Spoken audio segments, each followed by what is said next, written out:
Hello bachcho, let's see this question.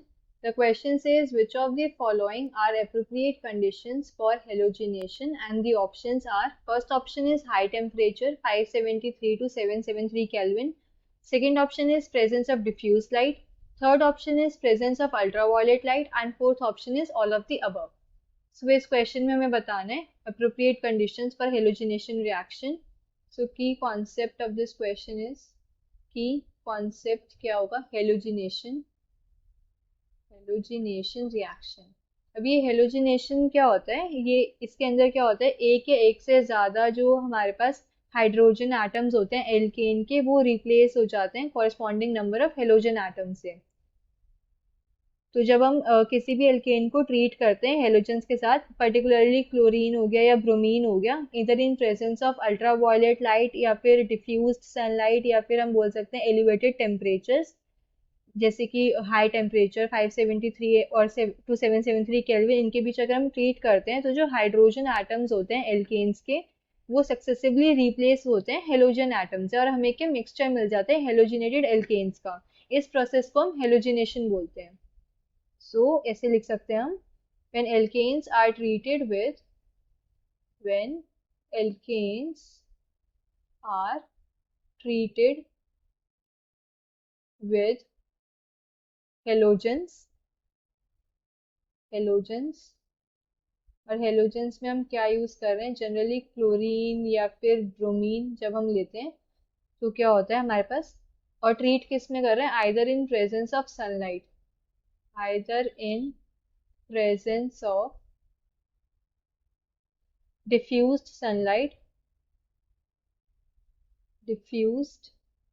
sunlight or ultraviolet light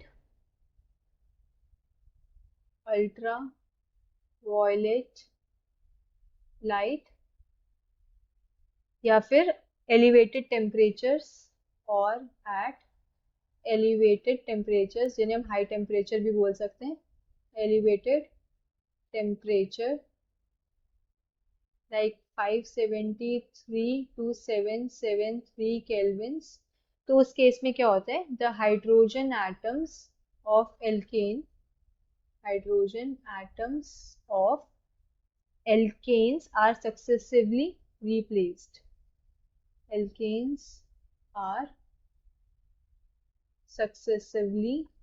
एक के बाद एक क्या है, रिप्लेस होते रहते हैं. तो successively replaced by halogen atoms. और हमें क्या मिक्सचर मिल जाता है हेलोजिनेटेड एल्केन्स का. इस प्रोसेस को हम क्या बोलते हैं, हेलोजिनेशन बोलते हैं. तो अगर मैं एग्जांपल लिखूं, सपोज मेरे पास क्या है, मीथेन प्रेजेंट है, मीथेन, और इसकी मैं रिएक्शन करा रही हूँ Cl2 के साथ अल्ट्रावायलेट लाइट में, लाइक HNu, या फिर मैंने हाई टेम्परेचर ले लिया 573 से 773 केल्विन के बीच. तो रिएक्शन क्या होगी, मेरे पास क्या एक हाइड्रोजन एटम रिप्लेस हो जाएगा क्लोरीन एटम से.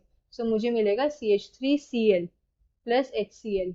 अब मेरे को क्या मिल गया, ये methyl chloride. Now methyl chloride की रिएक्शन होगी मेरे Cl2 एंड HNu या फिर हाई टेम्परेचर की प्रेजेंस में, तो यहाँ से एक और हाइड्रोजन एटम मेरा रिप्लेस हो जाएगा क्लोरीन एटम से, तो मुझे मिलेगा CH2Cl2.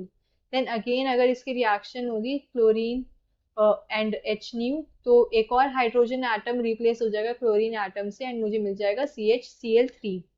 अगेन इसकी अगर रिएक्शन होगी क्लोरीन एंड HNu की प्रेजेंस में, सो मुझे मिल जाएगा CCl4. तो ऐसे क्या है, सक्सेसिवली सारे हाइड्रोजन एटम्स रिप्लेस हो जाते हैं क्लोरीन एटम से एंड हमें क्या मिक्सचर मिल जाता है हेलोजिनेटेड एल्केन्स का. जैसे ये CH3Cl and CH2Cl2, CHCl3 and CCl4, ये क्या हेलोजिनेटेड एल्केन्स हैं. अब क्वेश्चन में कंडीशंस पूछी थी, एप्रोप्रिएट कंडीशंस. हम हाई टेम्परेचर भी यूज करते हैं, डिफ्यूज्ड लाइट भी यूज कर सकते हैं, अल्ट्रावायलेट भी लाइट यूज कर सकते हैं.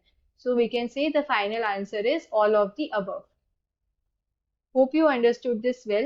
Best of luck.